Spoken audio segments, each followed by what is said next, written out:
Hello मेरे जग board के dear students. आप सभी का बहुत बहुत स्वागत है ताबड़तोड़ तैयारी के इस वीडियो में। क्लास टेंथ का एग्ज़ाम अब पूरी तरीके से ख़त्म हो गया है। ताबड़तोड़ तैयारी करवाया गया था क्लास टेंथ में इसी चैनल से, और बहुत सारा क्वेश्चन आया भी था, और बहुत अच्छा मार्क्स से बच्चे पास भी करेंगे हमारे इस चैनल का वीडियो देख करके। उसी तरह से हम चाहते हैं कि क्लास नाइन्थ के स्टूडेंट्स भी अच्छा से अच्छा मार्क्स, अच्छा से अच्छा ग्रेड लाए। अगर आप सभी अपना अच्छा ग्रेड लाना चाहते हैं, अगर आप सभी क्लास नाइन्थ के स्टूडेंट से, और हिंदी में जो एग्ज़ाम होने वाला है 11 मार्च को, उसमें आप सभी A+ लाना चाहते हैं, तो इस वीडियो को आप देखिएगा। देखिएगा मतलब बिना स्किप किए देखिएगा, अच्छे तरीके से देखिएगा, और सारा इंपॉर्टेंट क्वेश्चन को अच्छे से समझिएगा जो कि मेरे द्वारा समझाया जाएगा। तो देरी न करते हुए चलिए इस वीडियो को स्टार्ट करते हैं और आप लोगों को 11 तारीख के लिए तैयार करते हैं।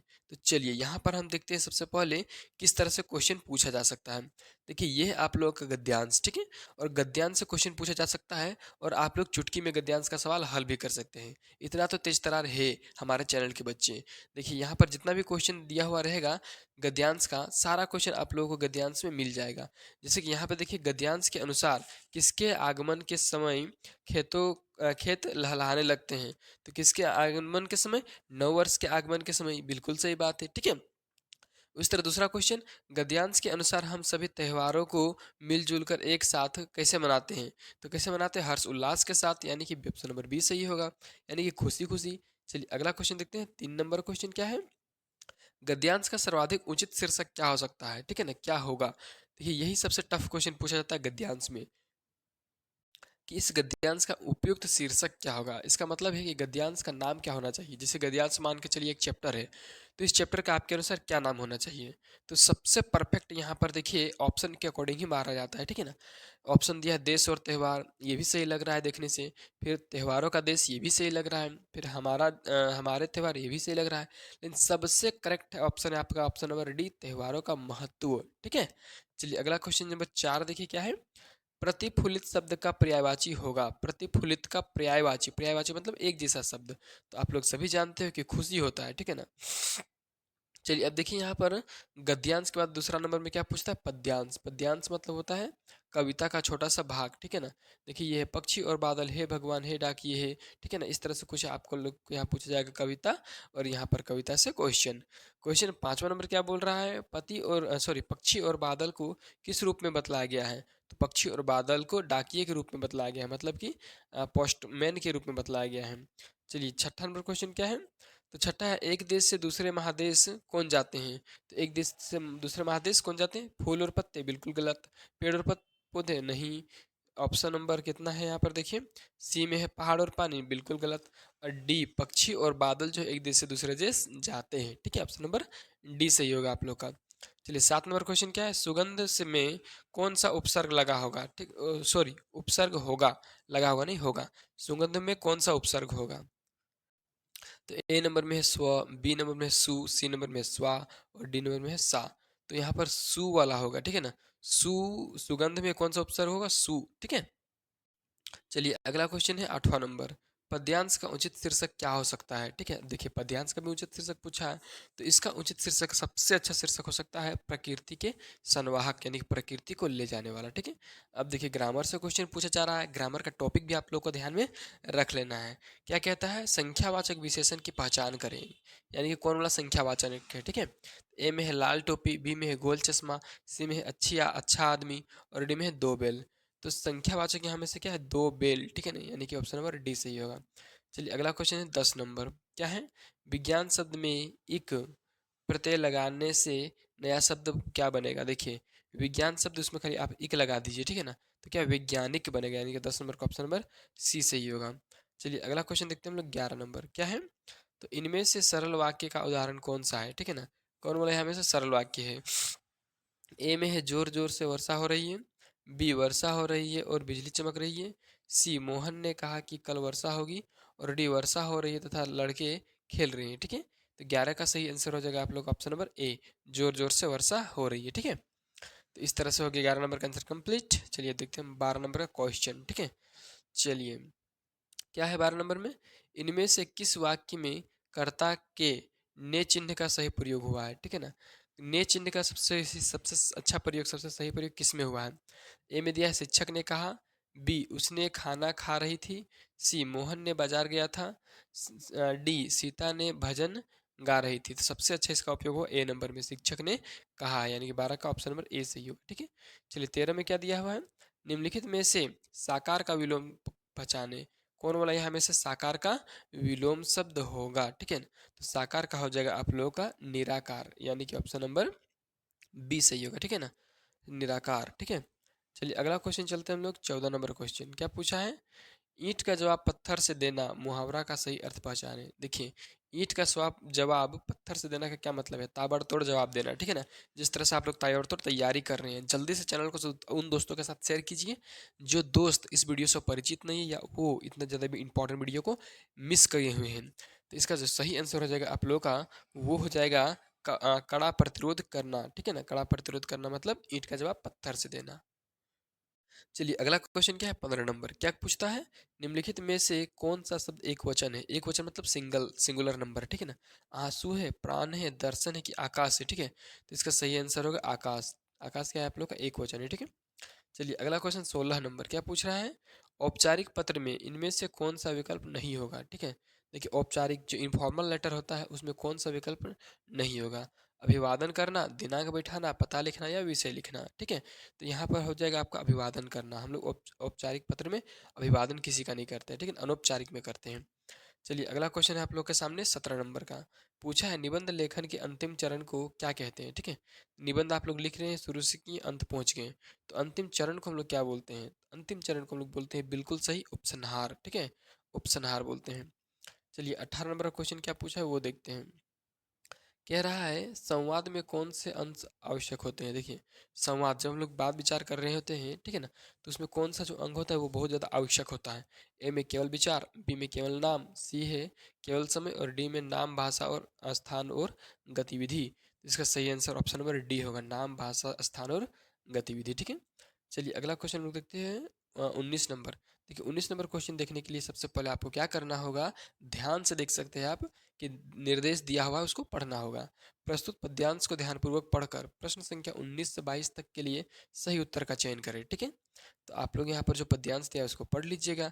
एक काले माथों वाली चतुर चिड़िया श्वेत पंखों के झपाटे मार फौरन टूट पड़ती है भरे जल के हृदय पर एक उजली चटुल मछली। ठीक है, उसके बाद दिया हुआ है चोंच पीली में दबाकर दूर उड़ती है गगन में। ठीक है, इस तरह से पढ़ लिए हम, तुरंत हो गया। चलिए फिलहाल 19 नंबर क्वेश्चन देखते हैं। चिड़िया के माथे का रंग कैसा है? ठीक है, तो ऊपर में तो दिया है चिड़िया के माथे का रंग कैसा है, तो काला है, यानी कि ऑप्शन नंबर ए सही है। चलिए 20 नंबर का देखते हैं क्या है। कवि ने चतुर किसे कहा है? तो मछली को बिल्कुल नहीं, ठीक है ना, बादल को बिल्कुल नहीं, चिड़िया को हाँ, चिड़िया को ही कहा है चतुर। ठीक है ना, ऑप्शन नंबर बी सही होगा। चलिए अगला क्वेश्चन देखते हैं हम लोग। 21 नंबर क्वेश्चन क्या है? चिड़िया मछली को किस तरह पकड़ती है? तो चिड़िया मछली को किस तरह पकड़ती है? गोता लगाकर, दौड़कर, डूब लगाकर या झपाटे मारकर? ठीक है, तो चिड़िया जो है वो पकड़ती है झपाटे मारकर, ऑप्शन नंबर डी सही होगा। चलिए अगला क्या है 22 में? गगन का पर्यायवाची कौन नहीं है?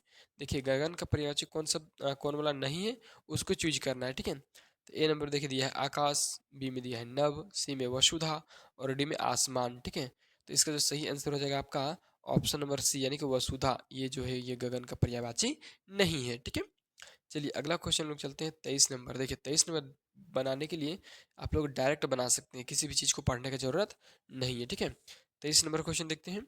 सख्या एवं शब्द पाठ के आधार पर दिए गए पद और उनके तत्सम रूप दिए गए हैं, इनमें गलत विकल्प का चयन करें। देखिए यहाँ पर कुछ कुछ दिया हुआ है, एक तरफ दिया है क्या दिया हुआ है? पद को और उसका तत्सम रूप भी दिया हुआ है, तो उसका सही चयन करना है। ठीक है, कौन वाला सही चयन है? देखिए पखा, पखी, पशु पक्षी, पशु पक्षी, बी में दिया है अनंत का अनंत, और सी में दिया है निरपक्ष का निष्पक्ष, और डी में दिया है दोहू का दोनों। ठीक है, तो यहाँ पर आप ध्यान से देखिएगा तब आपको पता चलेगा कि जो पखा, पखी और पशु पक्षी है ये आप लोगों का सही विकल्प है, बाकी ये सब सब गलत विकल्प है। ठीक है, क्या चीज़ का? तो पद का और उसका तत्सम रूप का। ठीक है, तो ये तो हो गया खत्म। चलिए अगला क्वेश्चन देखते हैं 24 नंबर क्वेश्चन क्या पूछा 24 का। वाक पाठ के आधार पर निम्नलिखित में से कौन सा वाक्य सही है? ठीक है, देखिए जो वाक जो चैप्टर है उसमें इसके अनुसार कौन सा विकल्प यहाँ पर सही है? ठीक है, तो चलिए, ए में दिया है भव सागर पार करने के लिए कवित्री प्रभु भक्ति को आवश्यक नहीं मानती। बी में दिया है भोग और त्याग के बीच मध्यम मार्ग अपनाना चाहिए। सी में कवित्री उत्तरायण के रूप में रुपये देना चाहती है। और डी में है कवित्री के अनुसार ईश्वर स्थान विशेष का वासी है। ठीक है, तो यहाँ पर बी नंबर ऑप्शन सही है आप लोग का, भोग और त्याग के बीच मध्यम मार्ग अपनाना चाहिए। ठीक है, चलिए इस तरह से ये कंप्लीट हुआ। अब हम देखते हैं 25 नंबर क्वेश्चन। क्या पूछा 25 में? केदी और कोकिला कविता के अनुसार मोहन के व्रत द्वारा किसकी ओर संकेत किया गया है? देखिए, केदी और कोकिला चैप्टर में उसका कविता में, ठीक है, उस कविता के अनुसार मोहन के व्रत द्वारा, ठीक है, मोहन का जो व्रत किया गया है उसके द्वारा किसकी ओर संकेत किया गया है? ठीक है, ए है श्री कृष्ण की ओर, बी है मोहनदास करमचंद गांधी की ओर, सी है केदी की ओर और डी नंबर है कोकिला की ओर। तो इसका सही आंसर हो जाएगा आप लोगों का मोहनदास करमचंद गांधी की ओर। ठीक है, चलिए 26 नंबर क्वेश्चन क्या बोल रहा है? मेघ आय कविता के अनुसार धूल किसका प्रतीक है? तो धूल किसका प्रतीक है इस चैप्टर में? तो धूल जो है आप लोगों का प्रतीक है युवती का, यानी कि ऑप्शन नंबर बी सही होगा। ठीक है, अब देखिए अगला क्वेश्चन बनाने के लिए, यानी कि 27 नंबर बनाने के लिए एक छोटा सा फिर से आप लोगों को गद्यांश पढ़ लेना होगा। ठीक है, 1 सेकंड का समय लगेगा, आप लोग पढ़िएगा तो हम लगेगा पढ़ेंगे तो 5 मिनट लगेगा, इसलिए आप लोग एक बार इसको पढ़ लीजिए। हम डायरेक्ट क्वेश्चन को हल करते हैं। ठीक है, 27 नंबर में चलते हैं। क्या क्वेश्चन है? गधा कैसा प्राणी है? तो गधा जो है सहनशील प्राणी, यानी कि ऑप्शन नंबर बी सही होगा 27 का। ठीक है, चलिए अगला 28 नंबर, गधे में ऋषि मुनियों का कौन सा गुण पाया जाता है? तो गधों में ऋषि मुनियों का एक गुण पाया जाता है जो होता है सुख दुख में समान भाव से सहने का। ठीक है, चलिए अगला क्वेश्चन देखते हैं लोग 29 नंबर। ठीक है, क्या क्वेश्चन है 29 में? गधे को आदमी क्या समझता है? ठीक है, गधे को आदमी बेवकूफ समझता है, ऑप्शन नंबर बी सही होगा। ठीक है, चलिए 30 नंबर क्वेश्चन क्या है? गद्यांश के अनुसार विषाद का क्या अर्थ है? विषाद का क्या अर्थ होता है? तो विषाद का मतलब होता है दुख, यानी ऑप्शन नंबर सी सही है। चलिए 31 नंबर क्वेश्चन का हल करते हैं, डायरेक्ट क्वेश्चन का हल करते हैं, क्योंकि ये किताब क्या बोल रहा है? निम्नलिखित प्रश्नों के सही विकल्प का चयन करें, यानी कि आप लोग की किताब से डायरेक्टली क्वेश्चन पूछा गया है इसमें। ठीक है, 31 से लेकर 40 तक 10 नंबर का क्वेश्चन। ठीक है, क्वेश्चन है लहासा की ओर पाठ में लेखक के सहयात्री का नाम क्या था? तो इसमें लहासा की ओर जो चैप्टर है उसमें लेखक के सहयात्री का नाम क्या था? तो नाम था आप लोगों का सुमति, माने ऑप्शन नंबर ए सही होगा। चलिए अगला क्वेश्चन में चलते हैं, 32 नंबर, जिसमें पूछा गया है कि सांवले सपनों की याद पाठ के अनुसार साइलेंट वैली कहाँ स्थित है? तो साइलेंट वैली आप लोग का है केरल में, यानी कि ऑप्शन नंबर सी सही होगा। चलिए अगला क्वेश्चन लोग देखते हैं 33 नंबर। क्या क्वेश्चन है? किस ब्रिटिश सेनापति ने देवी मेना पर सहानुभूति दिखलाई थी? तो किस ब्रिटिश सेनापति ने दिखलाई थी? तो ये दिखलाया था आपको सर टॉमस हे ने। ठीक है, चलिए अगला क्वेश्चन में चलते हैं 34 नंबर का क्वेश्चन। ठीक है, चलिए देखते हैं। पूछ रहा है कि मेरे बचपन के दिन पाठ के अनुसार महादेवी वर्मा को उनकी माताजी ने सबसे पहले किस ग्रंथ को पढ़ना सिखलाया? ठीक है, तो मेरे बचपन के दिन जो पाठ है उसके अनुसार महादेवी वर्मा को उनकी माताजी ने सबसे पहले किस ग्रंथ को पढ़ने के लिए सिखाया था? तो उन्होंने सिखाया था पंचतंत्र को, यानी कि ऑप्शन नंबर सी सही होगा। चलिए अगला क्वेश्चन चलते हैं हम लोग 35 नंबर, जिसमें पूछा है कि जूता हमेशा टोपी से कीमती रहा है। ठीक है ना, यह पंक्ति किस पाठ से ली गई है? तो ये लिया गया है आप लोगों का प्रेमचंद के फटे जूते से, यानी कि ऑप्शन नंबर बी सही होगा। चलिए अगला क्वेश्चन में चलते हैं 36 नंबर। क्या पूछा है? मेरे संग की औरतें पाठ में लेखिका की नानी ने अपने पति के मित्र प्यारे लाल से अपनी पुत्री के लिए कैसा वर ढूंढने का आग्रह किया है?